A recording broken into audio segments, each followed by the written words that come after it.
On today's show, China may lift its joint venture rule for electric vehicles. There's a new way to get cars off the production line, and Porsche drums up some excitement for the Mission E. All that and more coming right up on Autoline Daily.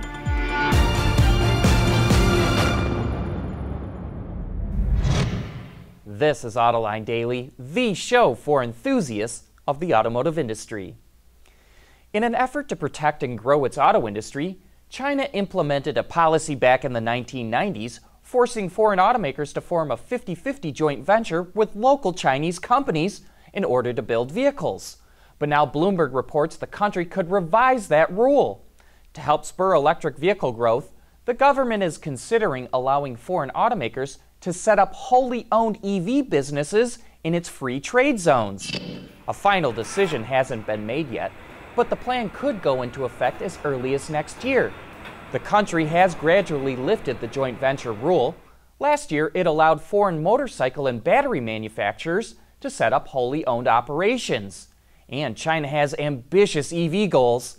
By 2025, a fifth of all new car sales in the country must be electric or plug-in hybrids.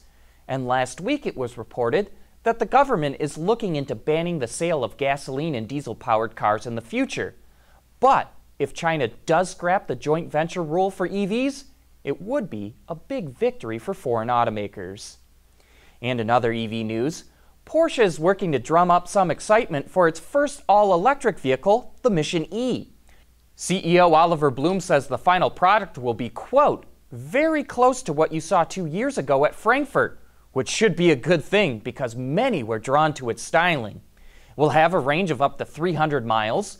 With 350 kilowatt fast charging capability, 80% of the battery can be charged in just 15 minutes. The EV will be able to hit 60 miles per hour in under 3.5 seconds, and Bloom also adds it will start at the price of an entry-level Panamera, which is about $80,000 to $90,000. The Mission E goes on sale in 2019.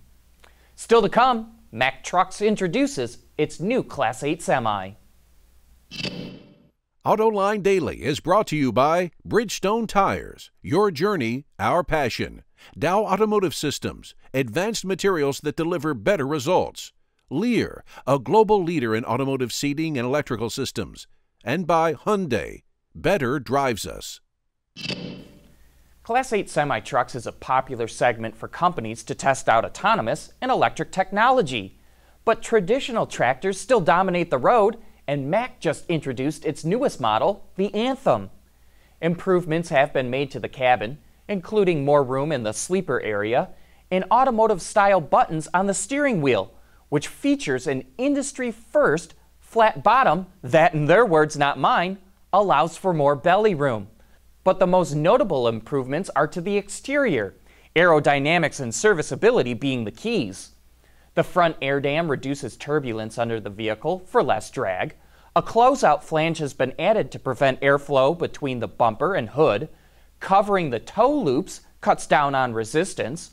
The hood and side fenders are 3 separate pieces to improve serviceability and lower repair costs. Spring-loaded side mirrors do the same thing. And the top roof fairing is adjustable to optimize airflow. Expect to start seeing the new Mack Anthem early next year. A lot of the focus on self-driving technology has to do with getting passengers from point A to point B, but the technology can be used for other purposes, and here's an example that caught our eye. The global auto industry builds over 80 million new passenger vehicles every year, but the logistics of getting cars from the factory to the end customer can be costly, time-consuming, and it all must be done with the driver. That's why a Swedish company called Semcon has developed new software to transport vehicles without a driver. The project, called Born to Drive, was also done in collaboration with government agencies, technology companies, component manufacturers, and Volvo. The software works with sensors already equipped in today's vehicles, which means no extra hardware is needed. In addition to the software, a back-end system controls the logistics flow and keeps track of the car's location and fuel levels. Currently, Born to Drive can steer vehicles from the production line to a parking area. In the future, it will be upgraded to move vehicles onto ships, trains or trucks. The project has been running for 2 years, and Semcon says it could be fully implemented in another couple of years. Coming up next, the head of BMW iDesign explains one of the most radical features on its newest concept. Lear Connexus is the new application suite in vehicle connectivity designed to deliver over-the-air software updates and more from Lear Corporation's E-Systems, leaders in power and data management. Whether it's on television, online, or through social media, Autoline knows how to effectively get your marketing message to the people you want to reach. Contact Stacy Eman today. BMW created its iBrand to explore opportunities in new technology and design. You could say, a way to take chances. In the case of the iVision Dynamics concept, while it includes nods to its past with interpretations of the kidney grille and L-shaped taillights, the DLO, or daylight opening, is unlike anything we've seen before. BMW DLOs are known for their Hofmeister kink, or the curve at the bottom of the rearmost pillar where it meets the window. But here the head of BMW iDesign describes the new look. Here on BMW i we never had, not on the i3 or i8, a Hofmeister kink because it wouldn't make sense, because you want to go forward. But still you want to give it a very iconic, so what makes it a BMW i? At BMW i there is no history, or a little history, so everything you do, you have to create icons. You can't just take one which is already there, you have to create it.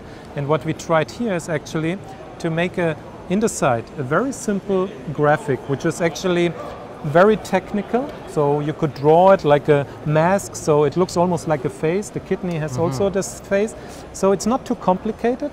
But you see it, you spot it, the contrast is very strong, but it's a very, let's say, editorial approach, yeah? Like when you have a brand, yeah? So like a logo, you would see somewhere, all the companies, they need like a identification, yeah? You see it also on the wheels. They are very graphically, they are in the detail, very, very defined and very, yeah, let's say playful, but actually when you make a bigger, when you step back, you're gonna just see a quite graphical design. And that's the same thing on the DLO. And then why is it disconnected here, or a little bit this, at one side it shows like a stream flow, like a flow, but in a technical way to show like electrification, fluidity. But on the other hand, that's if the car is autonomous, you are not just orientating around the driver. You have a more democratic approach in the interior. You show like in the rear and in the front, when you drive autonomous, it gets the same value. That's right. Yeah? And that's the very actually interesting. The reason. And it's fascinating in trying to convey that in design as well. If you haven't already, I encourage you to watch the whole interview with the head of BMW iDesign, because I always find it fascinating to learn where a designer's head is at when coming up with a new look, even if you don't like the final product. I also encourage you to watch all of our coverage from Frankfurt, which can be found on our website or YouTube channel. There's lots of great content in there. And hey, we've got a great Autoline After Hours coming up this Thursday afternoon, when our special guest will be Rick Spina, the Executive Chief Engineer for GM's Crossovers. He'll be bringing the all-new Chevrolet Traverse in the studio with him, so join us this Thursday to get an inside view on how the automotive industry develops new products. But with that, we wrap up today's show. Thank you for watching.